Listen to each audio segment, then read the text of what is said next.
हम मुन्नी झा आ एकटा बहुत सुंदर सरस्वती माता जी के गीत सुना रहल छी। एहि गीत के रचनाकार छथिन श्री अशोक मिश्र भाईजी। तो सुनू ई सरस्वती माता जी के गीत। कियक अज्ञानी मैया हमरा बनेलहुँ हे ज्ञानी दायनी मैया। सब कियौ कहैया बकलेल हे कमला स्वनी मैया। सब कियौ कहैया बकलेल हे कमला स्वनी मैया। एहन अज्ञानी मैया कियक बनेलहुँ हे ज्ञानी दायनी मैया।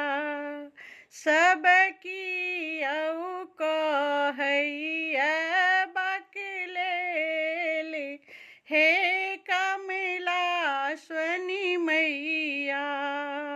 बनिक भिखारी हमें एलहुँ शरण में हे प्रज्ञानी मैया। बनिक भिखारी हमें एलहुँ शरण में हे प्रज्ञानी मैया।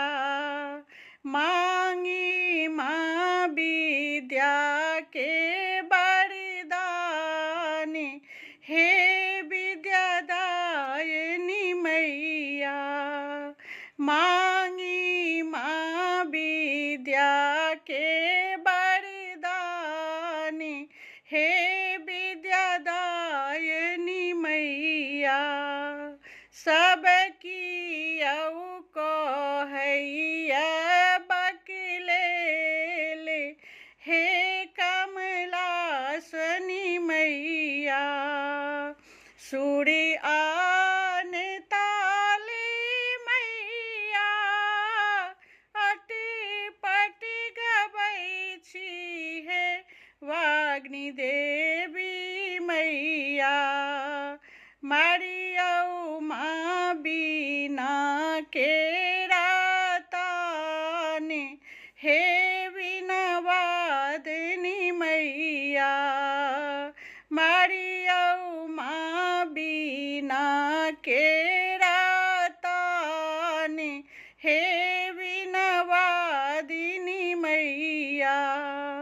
सब कियौ कहैया बकलेल हे कमला स्वनी मैया। भेलहुँ अकानी हम निर्बल अदुर्बल हे सुधिवाहिनी मैया। सुध लियौ कनियो हमरो लेल हे पद्मासिनी मैया। सुध लियौ कनियो हमरो लेल हे पद्मासिनी मैया। सब कियौ कहैया बकलेल हे कमला स्वनी मैया। छोड़त पछोड़े नहीं अहाँ के अशोक हे हंसी वाहिनी मैया। वंदना करब हम बारंबार सुनियौ शारदे मैया। वंदना करब बारंबार सुनियौ शारदे मैया। सब कियौ कहैया बक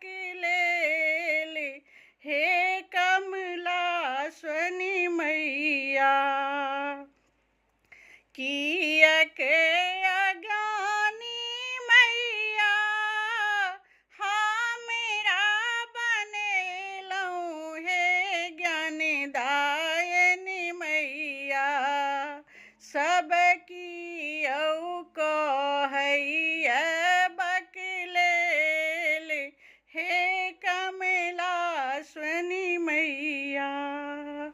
जय मिथिला, जय माँ सरस्वती माँ। धन्यवाद।